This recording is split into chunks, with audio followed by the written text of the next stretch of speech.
All right, well, good afternoon, everyone. It is October 18 of 2022, and this is bargaining session number 3.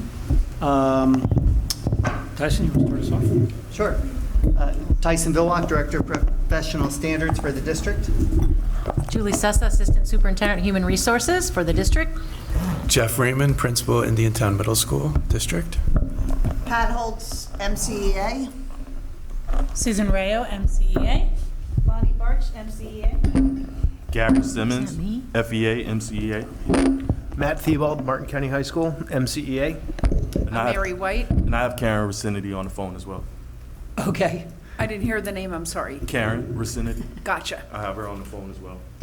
I'm Mary White, Director of Curriculum and Instruction. Maurice Bonner, Director of Human Resources for the district. Christine Schroed, Attorney for the district. Michael Spellman, Chief Negotiator. As I said, this is bargaining session number 3. Just to recap what we did last week, at our second bargaining session, the union had presented a memorandum of agreement regarding the Millage referendum at the first bargaining session. And in response last week, the district advised at the beginning it wasn't interested in carving out the bargaining unit members who had professional services contracts, as was contained in the original draft. There was also some concern voiced by the district about some of the terminology regarding the financial urgency and some issues about the timing and whether there had to be another vote in 2 years, even though the referendum is for 4 years. And I'll be able to update that today. But after a caucus, the union proposed a revised MOA which addressed the district's concerns, and we're prepared to respond to that MOA today. The union also provided a salary proposal at the second session, which also included the TSIA allocated dollars, and the district is prepared to provide the union with a counter proposal today with respect to all monetary issues. And the only open article, Article 8, opened by the district, a proposal was made, there was some question and answers, and all the parties were prepared to TA on the proposal, but we elected to clean up the language, and we will have that revised version today. Does all that seem to encompass where we were? That matches my notes. Okay, great. Okay. So, so we do have that Article 8, and we can take care of that in a second. I think that's going to be a fairly easy deal, so let's just hold off on that. What I would like to do, though, is to go ahead and hand out the millage revised MOA, or the counter proposal. Okay.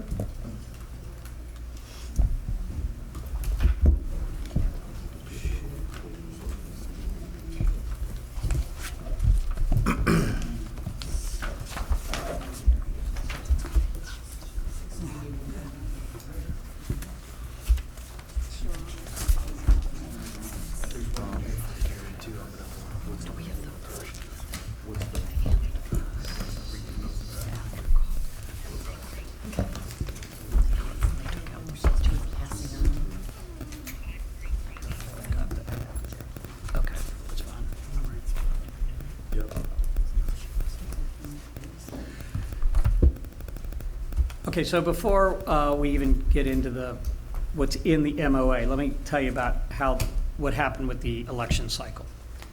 So in the 2022 legislative session, the legislature,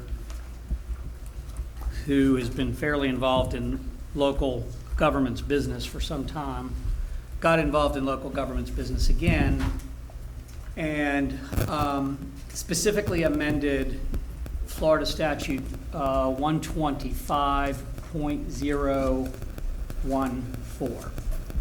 And what that statute pertains to is if there's any tax approved in a referendum, it used to read that it could be voted on at the next regular or special election. They took out the words regular and special, and they put in general. So the only time a tax on a referendum can be voted on is in a general election. So that's the change that went into effect October 1, 2022. Now, we're one of the few districts that had our vote in August, okay? What this means is that if the vote is in November, tax rolls have already gone out, okay? So the property appraiser certifies the tax roll to the tax collector in October, and the tax bill goes out November 1. So if your vote is after that, then you don't even begin to collect until the following November. And then you don't collect it until the following calendar year, so you skip a year. This is in the back. Yes, I believe they got it. So if you look on the last page of what was handed to you, there is a summary of the millage payments. It is not. Okay, so it's coming around.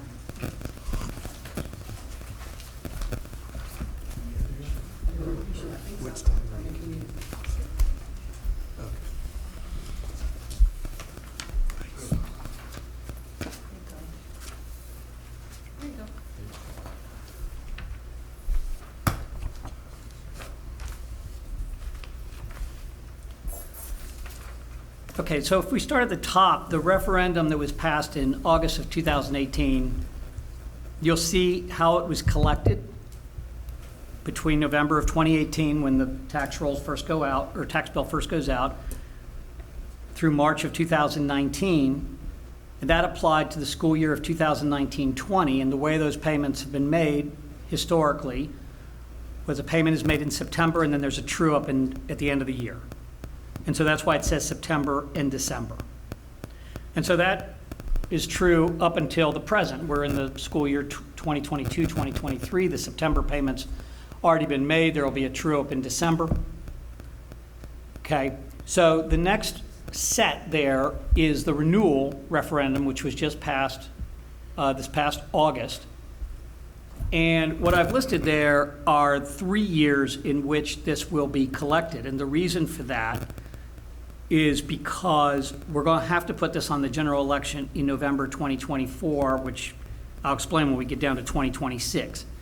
But if we do put it on 2024 and it passes, then there will be a continuity of tax years and the ability to pay that off. Whereas if it failed, so if you go down to the fourth column, if the general election of 2024 failed to pass, well, we would still collect that money, and we could still pay that money in the 2026, 2027 school year. But the problem becomes the next general election in November 2026. Assuming it passed, you would skip the 2027, 2028 year, simply the way the calendar operates, because the election would be after the property appraiser had certified the tax roll to the tax collector. So the referendum that was passed in August 2022 is a 4-year, but we're going to have to put it on the 2024 ballot in general election so we don't skip that 2027, 2028 school year to pay the millage. Does that all make sense? I follow you. Okay. So I wanted to kind of reflect how that operates, and then if we can go to the body of the millage, what we have done, and I think this language is very similar to what the union had proposed. But there's just some different language about MOA, using it consistently, and calling the millage referendum renewal what it is, and just talking about how the prorated share operates, including for somebody employed after the first day of school. There's the provision for those that are on family and medical leave. And then there's a definition about a retiring employee. And so because this is not going to be paid in a lump sum, right? The desire has been expressed that it's going to be monthly. that paragraph that starts on line 32 through line 37 basically tries to codify that if somebody announces their retirement, they will get their pro rata share in the paychecks until the effective date of their retirement, at which point they'll start collecting their retirement. Okay? The paragraph between 41, lines 41 and 50, basically collect all the different things that had been listed in here about conditions in which the parties would need to sit down and bargain in good faith. It takes out the financial urgency, which we had talked about last time and the union was willing to take out. And then it has the sunset on June 30, 2025, because we need to see where we are after the general election in 2024.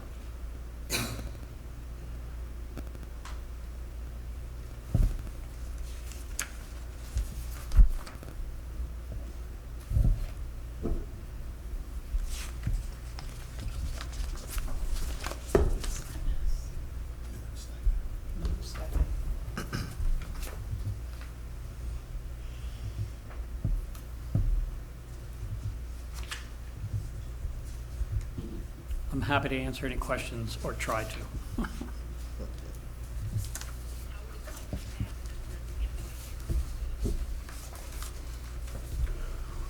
I have a question from Karen. How would it come to pass that it would skip a year if it doesn't, if the millage fails In 2024? 2024, correct.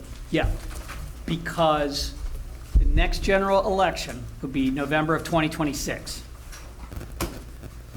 But the money that gets collected can't start until November of 2027, because that tax roll will already be certified at the time of the general election in 2026. So that's why there will be a year skip.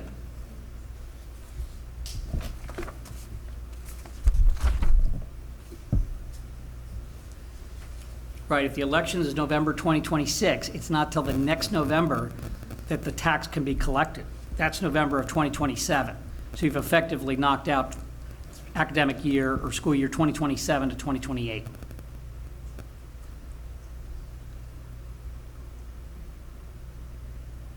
But that only happens if it doesn't pass in this, In the 2024. okay. Yeah, that's right.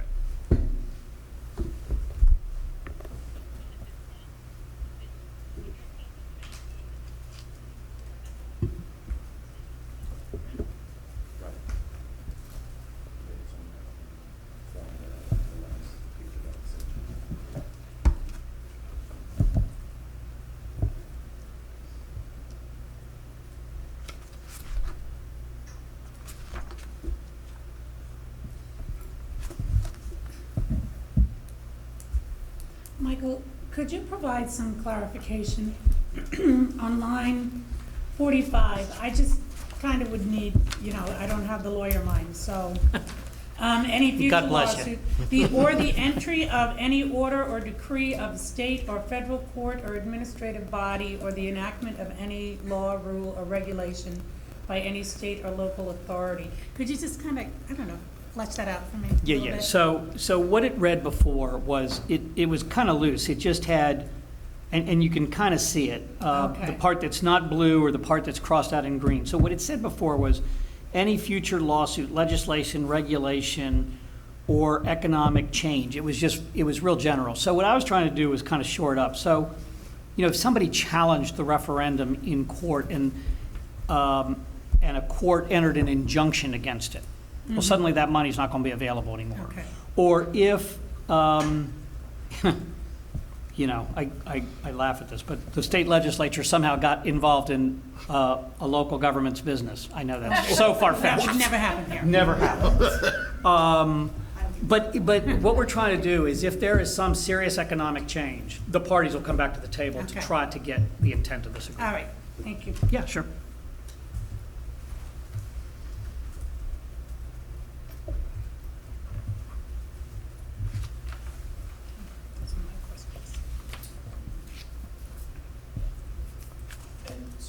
my question, Michael, given the explanation about having to put this out for a vote again in November, that means that this is a 3-year agreement, and then we would have to renegotiate a mirror agreement for that final year? So not necessarily. It's a 4-year referendum. Right. That tax is going to get collected for 4 years. Right. But I didn't want to put the cart before the horse. If we're going to have the vote in November of 2024, then I think we would renegotiate this agreement after that vote. And whether it's a mirror or it's not a mirror, I mean, we can figure that out. But frankly, I think that it restarts the 4-year in November 2024.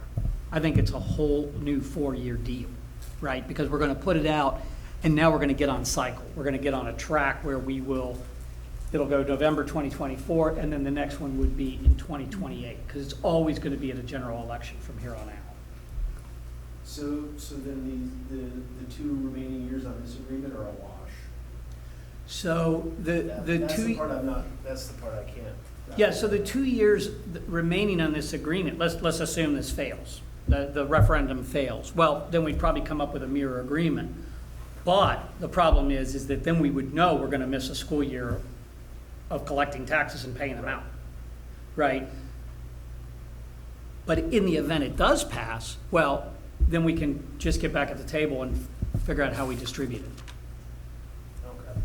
But we know we're going to be putting it on that ballot in November of 2024.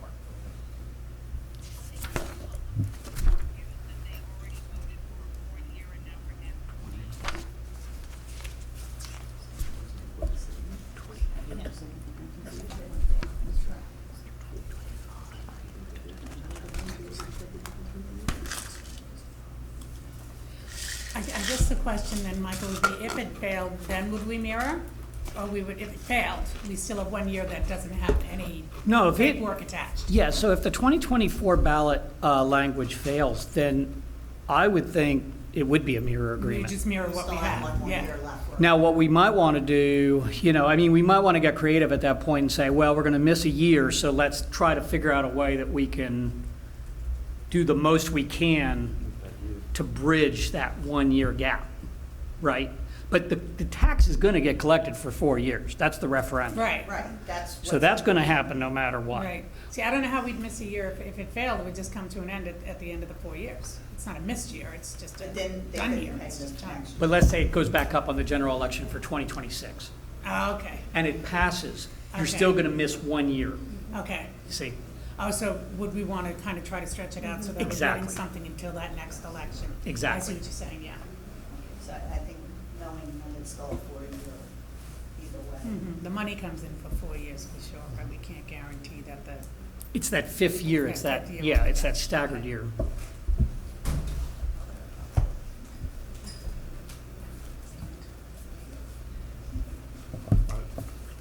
We'll just have to discuss this in That's fine, that's fine. Okay. Let's do the monetary. To the MCSD team in your binders, your unlabeled tab has the monetary in it.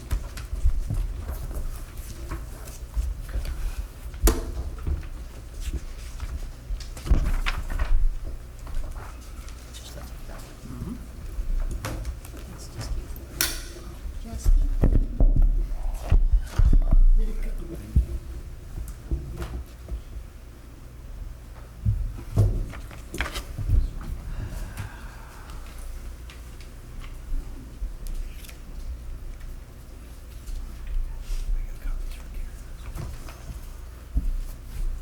Thanks.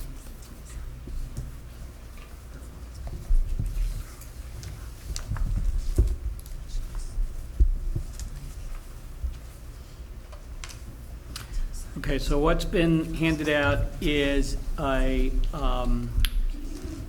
2022, 2023 monetary proposal.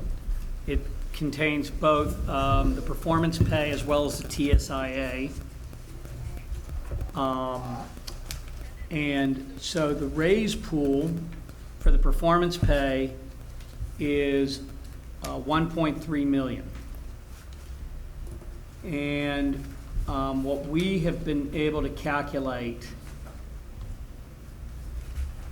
is that there are, on annual contracts, 631 bargaining unit members who are highly effective and 84 effective. And on the professional services side, 280 bargaining unit members, highly effective, 24 effective. That totals up to just under 1.2 million.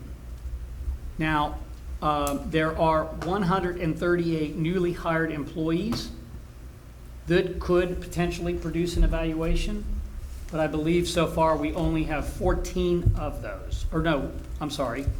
We had 152 new hires. We have 14 of their evaluations. There's 138 left. And so we believe that that will cover the remainder of the $1.3 million pool. And as you know from last year, the statute requires there be a spread between annual contracts and professional services contracts. That is what is reflected in that performance pay matrix. The TSIA, just as a reminder, last year, the board put its own money in to get this, the starting salary to $47,500, and the pool for that is $1.5 million. Attached to the proposal is the schedule. It's a 3-page document that provides what the TSIA money, how it would be slotted for the different levels, and what the base pay would increase to. And so it's anywhere from $1,200 through, hold on, 5B. And then it looks like, with the exception of 6A and 6B, everyone else gets $900 on that schedule.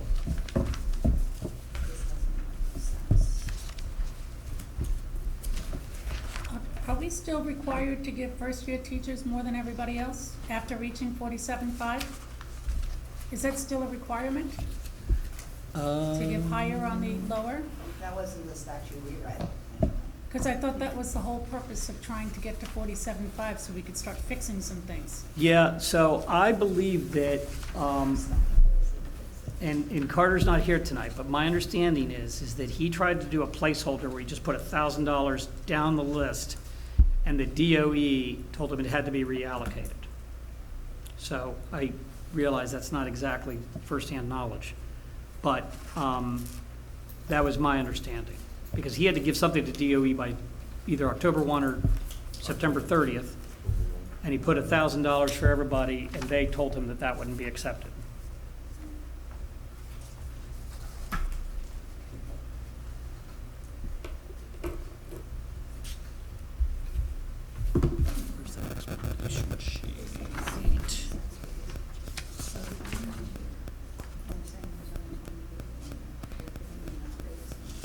Yeah, what is the reason behind that? Because it's not true information on the adjustment schedule according to this proposal. It's just not.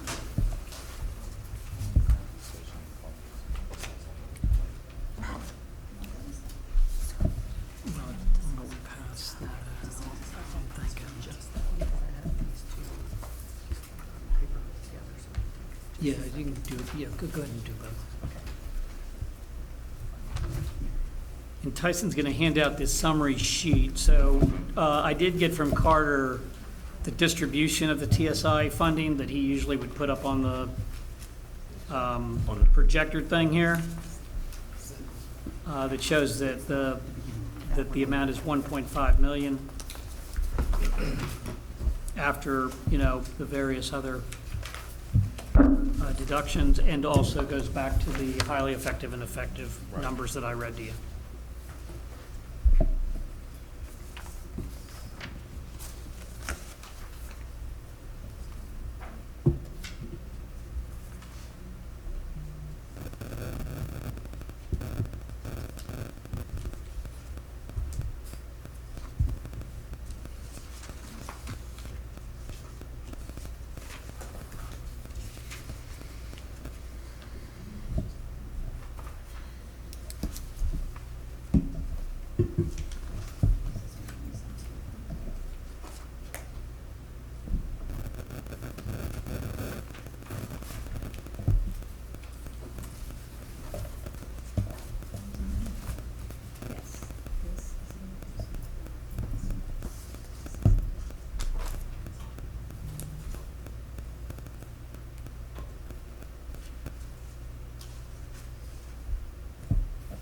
And Susan, even though he went home sick, I'm texting him that Oh, question. is that where he is? Yeah.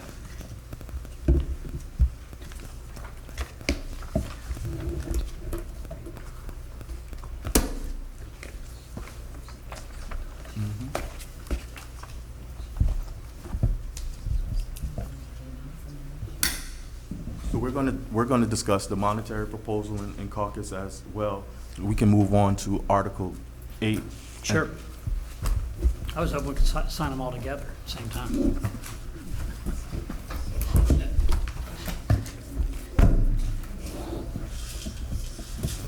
How many copies? I have 5. Okay. There's one that's not full. I don't know if that's just in your binder.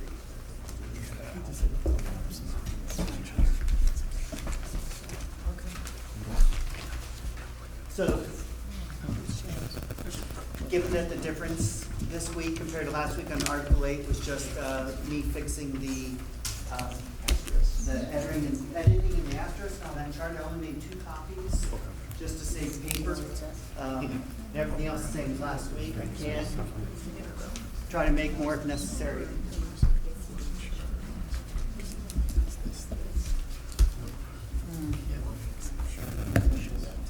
Tyson, is it possible to email this as a digital copy? I can see that. That'll be great. And then we'll work on these and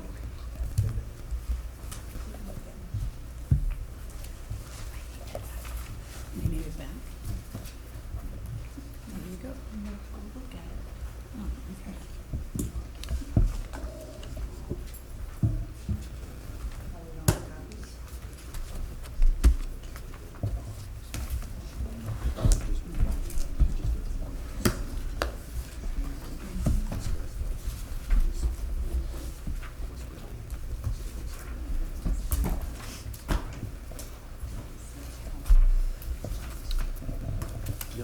yeah, we'll take some time to caucus. Okay, sounds good. We're gonna caucus now, so you can stay on the phone. Just paper route between now and then. Right here, I just sent that to you, Karen. Much appreciated.